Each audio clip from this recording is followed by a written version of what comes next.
Aawaz.com. This is the morning brief from the Economic Times, produced in collaboration with Aawaz.com.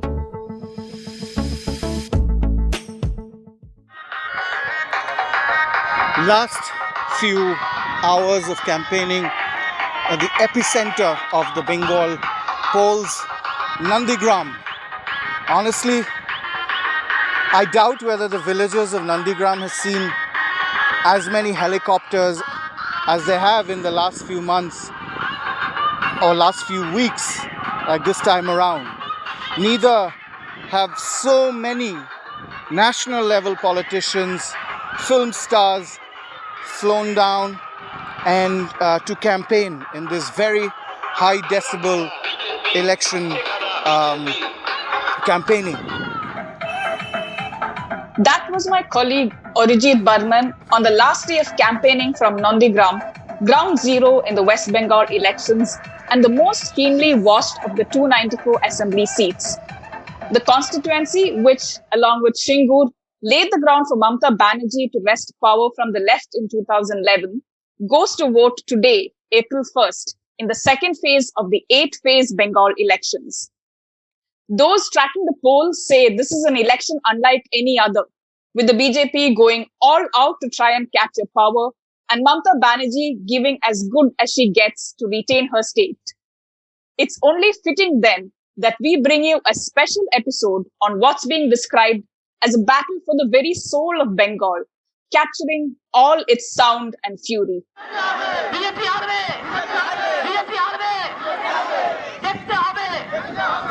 बेंदु भाई के नेतृत्व में Congress, Trinamool, CPM सब party से अच्छे लोग आज भारतीय जनता पार्टी में नरेंद्र मोदी के नेतृत्व में काम करने के लिए भाजपा जोड़ रहे हैं।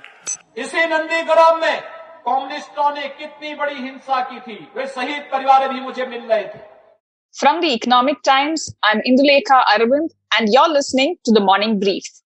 To take us through what's happening in Nandigram and in the rest of Bengal, I'm joined by my colleagues Arijit Barman and Vasudha Venugopal, both of whom have been on the ground speaking to voters, leaders, party workers across the spectrum.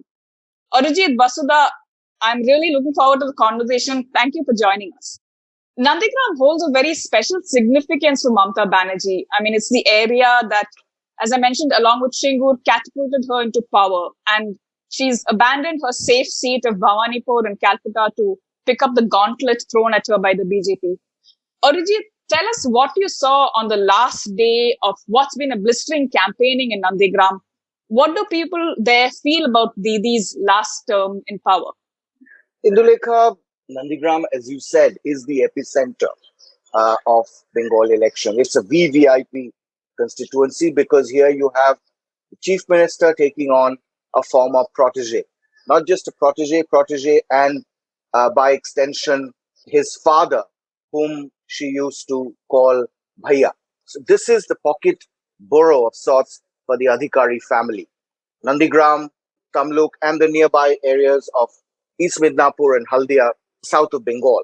A strategic coast also because of its port and other possible infrastructure like petrochemical complex, which Bengal has been aspiring for decades. What I saw, Indu, was an amazingly loud and shrill political campaign. Last days of campaigning is always very, very high decibel stuff around the country. But here it was, on one hand, extremely polarizing campaigning by the BJP. I was surprised, honestly, to hear the loud Jai Shri Ram chants and slogans in a place like Nandigram. I grew up in the Bengal of 3 decades of left rule, but now in 2021, when you hear Jai Shri Ram or slogans like, or issues like Rohingyas, Pakistan, love jihad, people call Mamata, I mean, it's a derogatory term, but they call her, Begum, because of quote unquote her alleged Muslim appeasement policies. It marks, and people are cheering for it. People are with loud cheers. And those cheers are far louder than when people talk about employment, jobs, and healthcare and other core issues. The last day of campaigning saw high profile leaders, national leaders from Amit Shah or celebrities like Mithun Chakravarti, of course, Mamata herself, who's been campaigning in Nandigram for the last few days, series of rallies, road shows, and of course, a lot of money being spent, festoons, banners, cutouts. Even, I mean, I was traveling with a friend who'd been there just a week back. He said, this place looks transformed within 7 days. It was either orange, saffron, or it was, the Trinamool colors. Sounds like a very colorful and raucous final day of campaigning, which I think is as it should be in elections. Now, the Adhikari Arijit just mentioned this, of course, Suvendu Adhikari, Mamata's rival in the polls. But Arijit, I'm glad you already brought up, the Jai Shri Ram slogans, because while BJP has been talking about Paribartan, which is incidentally Mamata's own catchphrase earlier, this has, as you mentioned, been a very polarizing campaign as well, with BJP talking about, minorities being favored at the cost of the Hindu majority, talking about implementing CAA as soon as it comes to power. Vasudha, to what extent is all of this resonating with the people you met on the ground, the potential voters? I think the BJP has been using this as a long-term strategy in Bengal, and they've been doing this for many years, like Arijit also said. To use Hindu-Muslim polarization, it is a very fertile state to do this, right? So, before I came to Bengal, I was speaking to some people, and they would tell me that, West Bengal has this very dominant Shakta tradition. So, Sri Ram does not really belong to the original pantheon of God, so it's not going to work here. But once I started going to villages, I realized that Jai Shri Ram means very different things to them. It is not this UP context where there's this mosque that got vandalized and, that got demolished. It's a very different thing for them. It means resistance. It means it's a war cry for them. And there was this one guy I remember in Paschim Midnapur was telling me that, they've been going to this panchayat office for many, many months, to get the money that they were supposed to get. And every time he would say, ekhon hobe na, or deri hobe, something like this, trying to ask them to go back, they would shout Jai Shri Ram to him. He was a local TMC leader. So this was not just religious assertion, it was cultural assertion, it was political assertion. But this was in practice.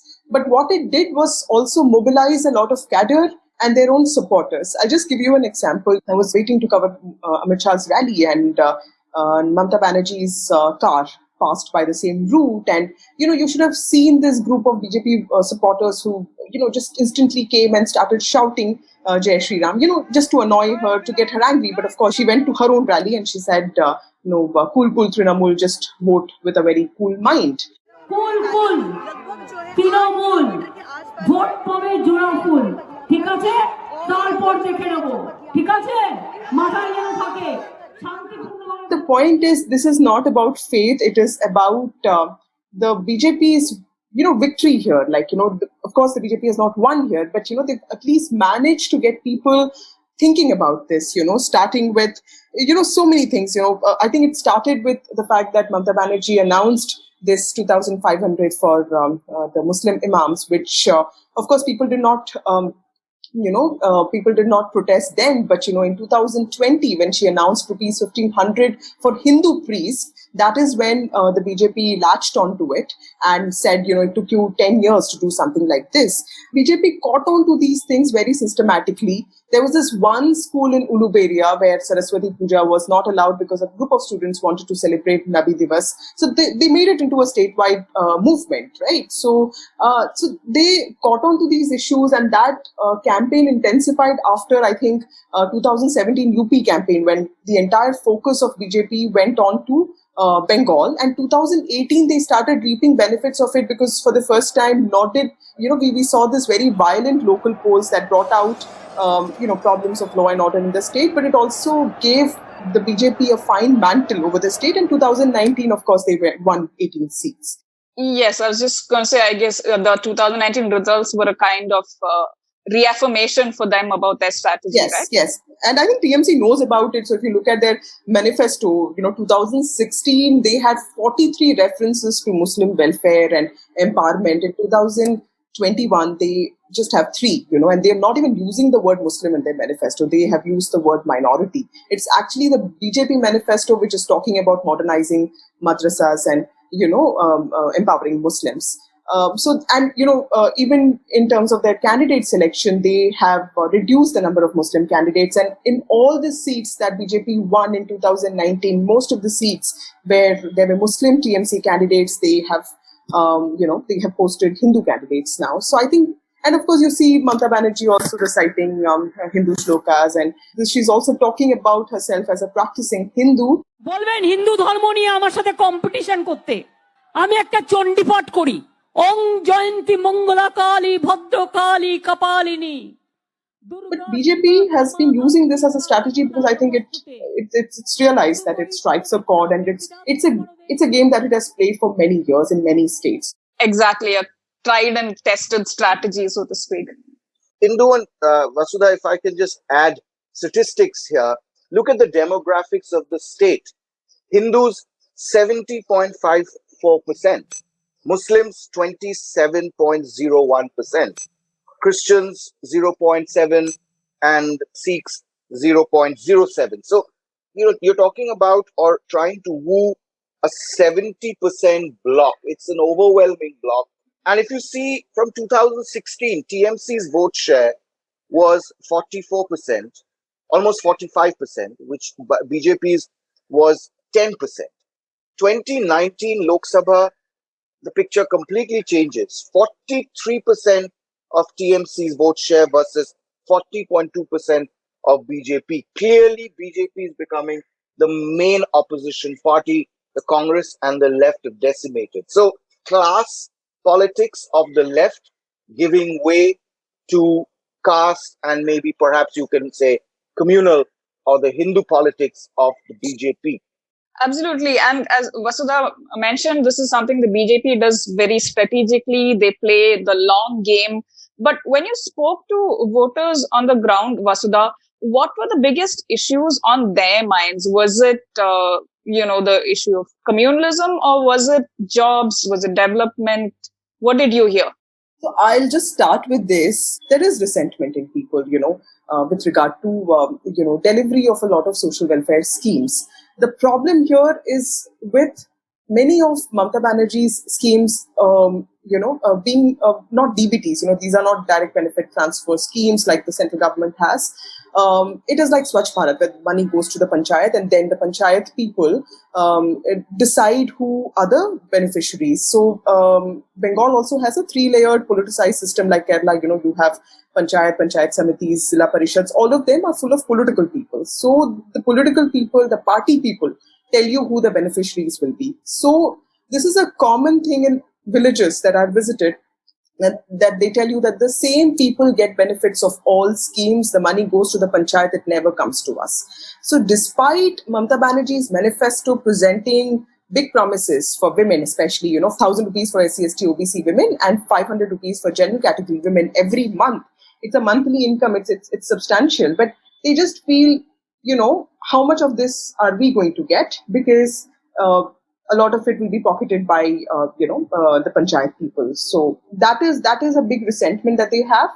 The other thing, of course, is, Mamata Banerjee has this habit of announcing universities, which is a great thing. But of course, there are no jobs there. Most of the jobs that Bengal is creating are all like low quality daily wage jobs, right? So despite the state having a low unemployment number, people don't seem too happy with it. They want industry, they want investments, and somehow they seem to think that the BJP is promising them all of that, and will be able to sort of at least deliver on some of it. Like one of the villagers told me that पहली बार बंगाल में कोई करोड़ों के बारे में बात कर रहा है, because BJP manifesto talks about lakhs and crores of investment. So how much of that is going to be delivered, we don't know. But I was struck by the scale of aspirations that people have. And I think TMC is struggling to find a balance between these two kind of voters. One of them who want nourishing by the government, want nurturing. Like Palin is the word that a lot of women use for Mamata Banerjee, that she's given us everything. She gives her kids midday meals, and she gives us money if somebody dies in the family. She gives my girls, daughters, the money that they require so that they are not considered burden to the households. And on the other hand, there are these youngsters who study in universities that she built but are demanding jobs that the state is not able to provide them. It's very interesting.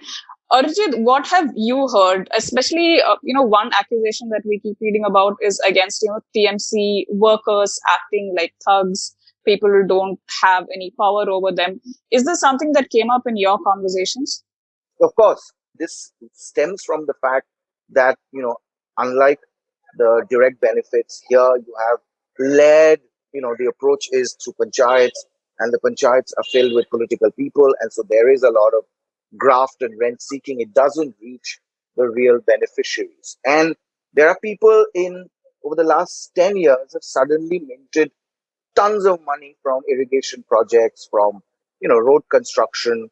So people are angry that 10 years ago, you were just like one of us.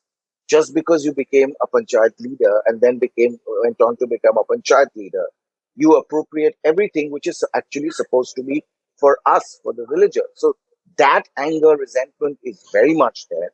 And what people say in colloquial, tolabaji, which means basically, collecting haftas and all from shopkeepers or local businesses or even villagers, that seems to have gone up in the last 5 years, the second term of Mamata, which has really angered a lot of people. So yes, there is a lot of resentment on the ground, and the problem is the cadres. Who are acting as a state unto themselves. Yes, and of course, it's now been, as you mentioned, 2 terms of this, so there would be that anti-incumbency also that's built up. Now, Bengal is, of course, a state where the BJP, up until a few years ago, had a very limited presence. And because of that, the parties had to rely very heavily on engineering defections from the TMC. One of the most high-profile being, of course, Mamata Banerjee's rival in this assembly election, Suvendu Adhikari. সেই নীতিকে বিশ্বাস করে সেই ভারতীয় জনতা party পরিবারে আমাকে একজন প্রাথমিক সদস্য Vasudha, can you tell us a little bit about Suvendu Adhikari, the clout that he wields in the area, and whether his defection has been accepted both, among the BJP cadre and the voters in the area? So in December, when I came to Bengal and when I traveled to Haldia, Tamluk and Kanthi especially, I realized I saw the voters and people, in Suvendu Adhikari's influence areas still making sense of what he has done. Because, till then for about a year, he was not part of TMC, but he had not quit the party and he had not joined the BJP. And people didn't know if he would join the BJP because there was a lot of back and forth. When he joined the BJP, of course, the BJP got the biggest boost that it wanted because it set the narrative rolling.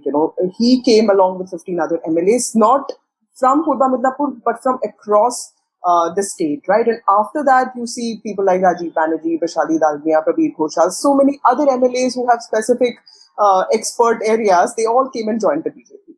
So the BJP has seen many defections from the TMC. One, of course, was, you saw Mukul Roy come in 2017. And I remember he used to come with, planes full of people, asking them to join the BJP. BJP also put those filters ki, bas this is ho gaya, iske baad we will not really take more people. But this continued. And before 2019 elections, you saw people like Rakesh Singh and Soumitra Khan and, this Bolpur MP, Anupam Hazra joined the party. Then Shuvendu's thing happened just before 2021 assembly polls.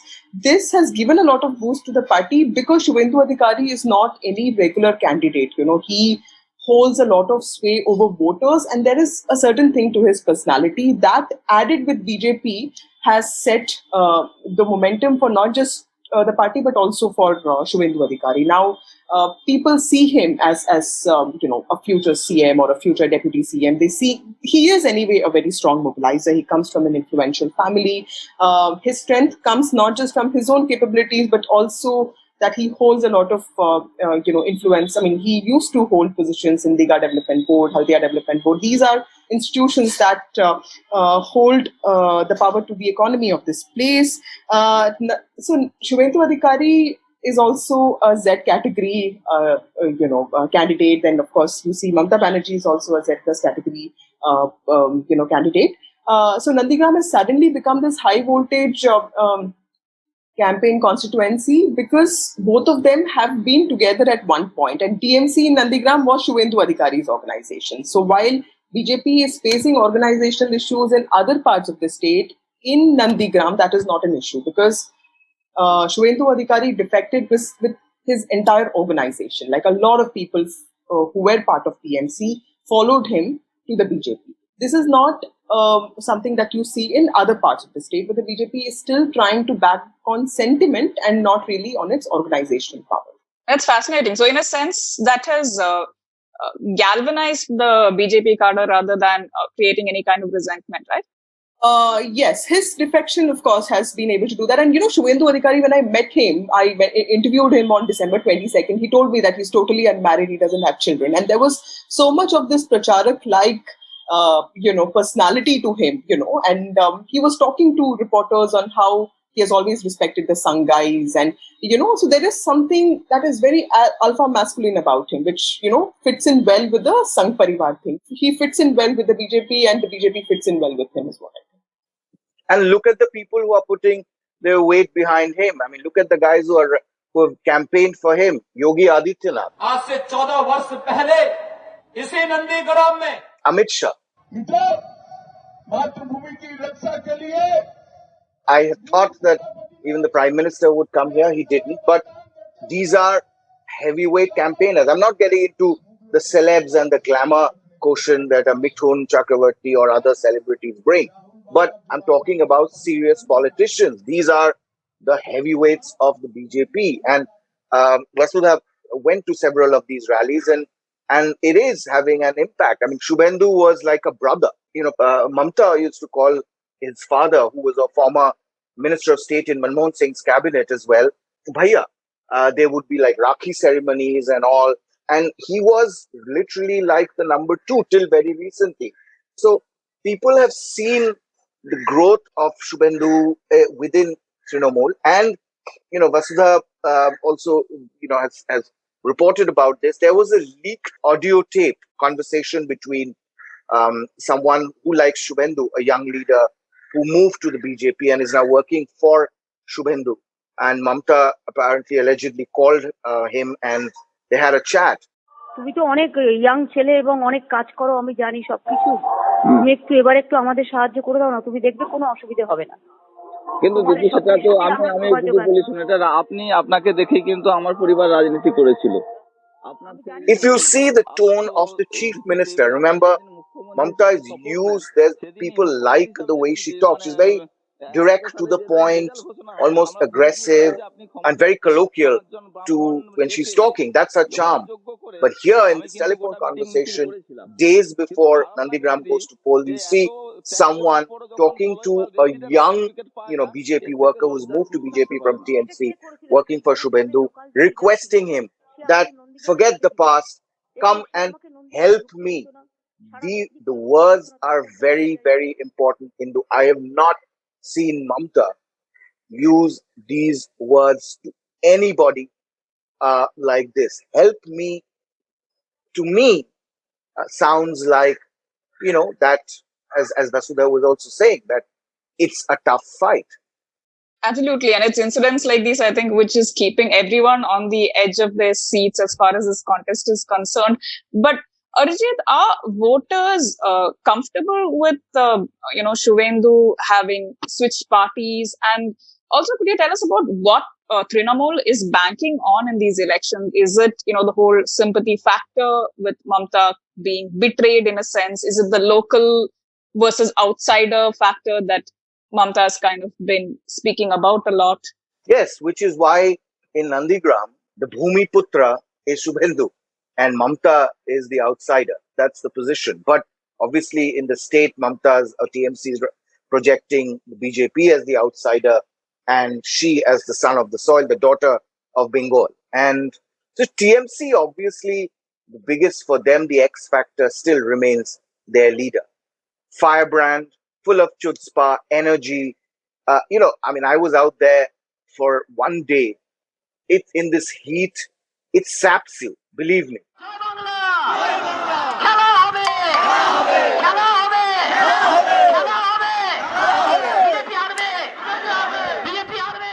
I mean, Vasudha has been camping here far longer.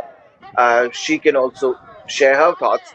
But here was Mamata, far elder than both of us, on a wheelchair, out on the streets and campaigning, rally road shows. We saw her, somebody's driving the wheelchair, then addressing rallies in this heat. It's not easy.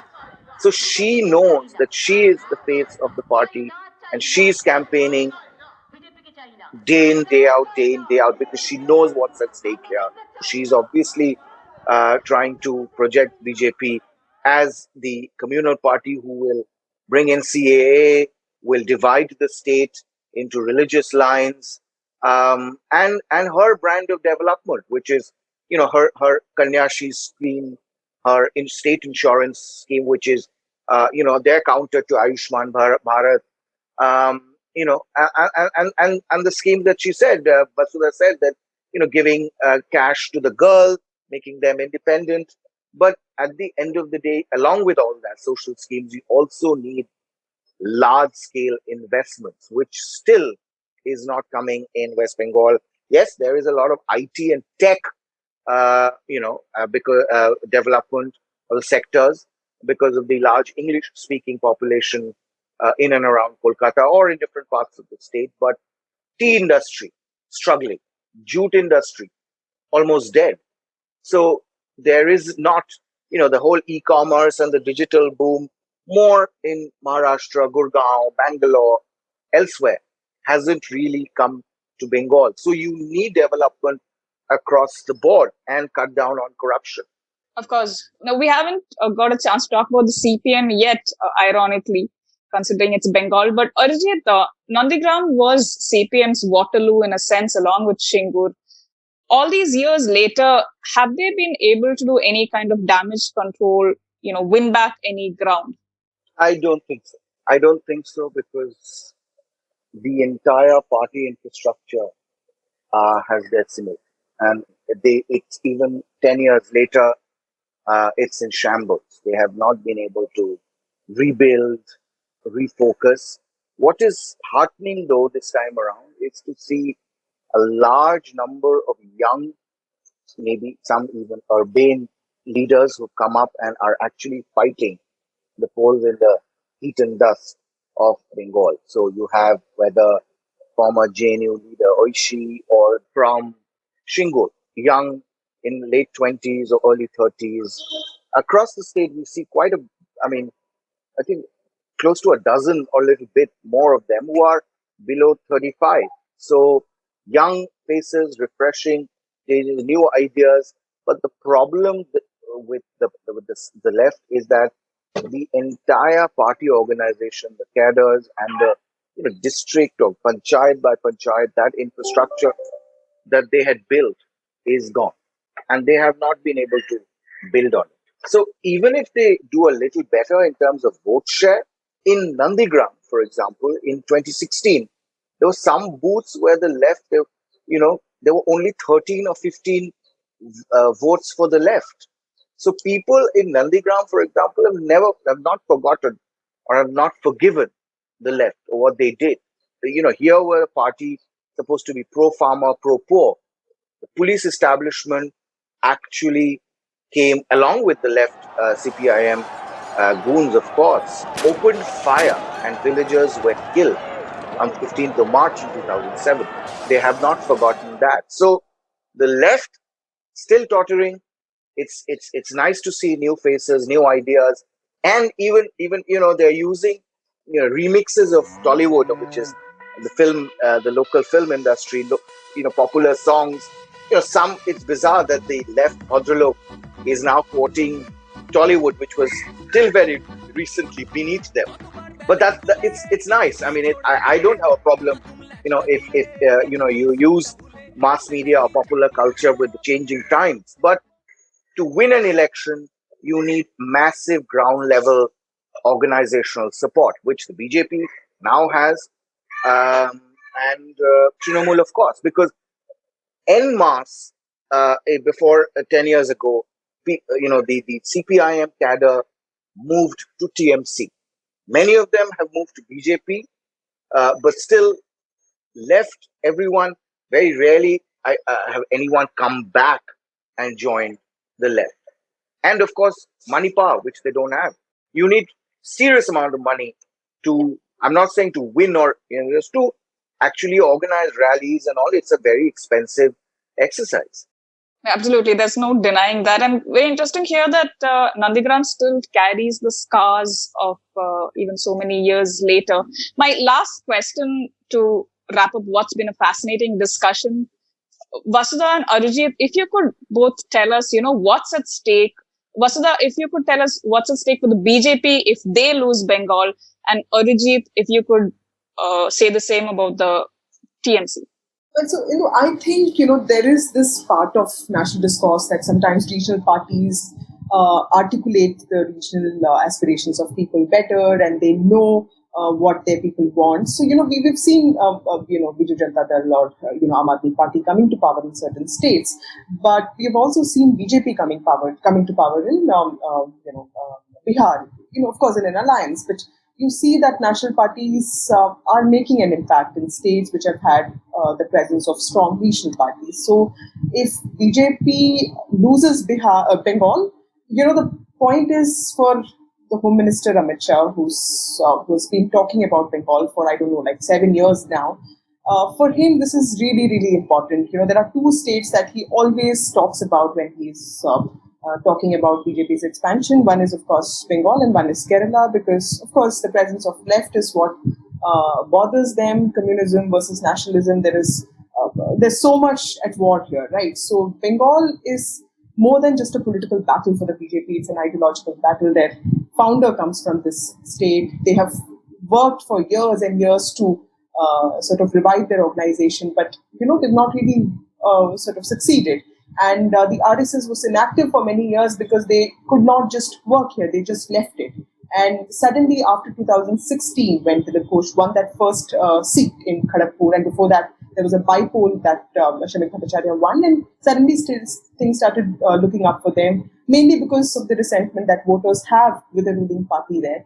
If the BJP loses Bengal, it will, of course, be very disheartening for the party, but I think the party still has made a lot of impact here. From 3 seats in Bengal assembly polls of 2016 to going to 19 seats in 2019 was a big thing. And now, they feel that 121 se to kam nahi hoga na. That is, they're just converting their Lok Sabha seats to assembly seats because they feel the sentiment is still on. It's just the 2019 sentiment, which is amplified by lack of relief during Amphan. So they are very confident of at least reaching to 121. And of course, whatever happens after that is a bonus.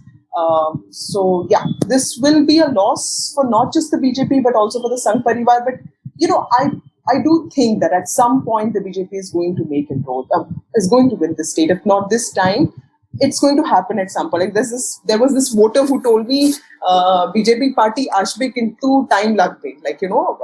He wasn't really very confident if the party is coming this time. But we see that it's the party is at the gates and it's going to be given entry at some point, unless the TMC sweeps and brings out a reform, a governance model that really puts all the resentment at ease. And BJP has shown that it can be very tenacious. Arijit, what happens to Didi if she can't hold on to Bengal? The TMC, it's really very important just for the sake of their survival. And if they lose, then I would say even it has an impact on national politics, which is why you see so much of national media, even international media. Mind you, there are elections going on in Tamil Nadu. There's elections going on in Kerala, Pondicherry, Assam. Nobody seems to be talking about it because everybody is just focused on Didi. It's now literally become a Mamata versus Modi battle. So even though it's a state elections, but if she loses, then my worry would be that, to keep the flock together, that we are going to see more and more defection. It started with Mukul Roy, then Shubhendu. And if she loses, TMC, the way we know, will perhaps not exist. There will be several splinter groups. So she's got a lot more at stake here, without a doubt. If she wins, I won't be surprised if there will be forces which would want her to lead a quote unquote a third front, or a national counter to Modi for the next even national election. There would be those efforts. So it is not just a state poll. To me, it is a national narrative we are looking at in this time around. I don't think the stakes have been higher for West Bengal, as you both very clearly have outlined. As much as I have loved to continue this discussion, we have to wrap up in the interest of time. But Arijit, Vasudha, thank you so much for being here and sharing your insights with us. Thank you, Indu. Thank you. When voting ends at 6:30 p.m. today, April 1st, it will bring the curtains down on the most bitterly fought assembly seat in the West Bengal elections. But with another 6 phases to go, the game is far from over in this nail-biting election which has pitched Didi squarely against the BJP. As the TMC says in its campaign slogan, it's Kala Hobe, or game on. There's a good 1 month to go before we know the results to this high-stakes assembly polls. But in the meanwhile, we at the Economic Times will be sure to bring you the biggest stories and interviews from the ground to keep you up to date. Thank you for listening to today's episode of The Morning Brief. I'm Indulekha Aravind from the Economic Times. Today's episode was edited by Anjali Venugopalan and coordinated by Bhavya Dilip Kumar. Send us your bouquets, brickbats, comments to themorningbrief@timesgroup.com and do share the episode on social media. The Morning Brief airs every Tuesday, Thursday and Friday. Thank you for listening and have a great day.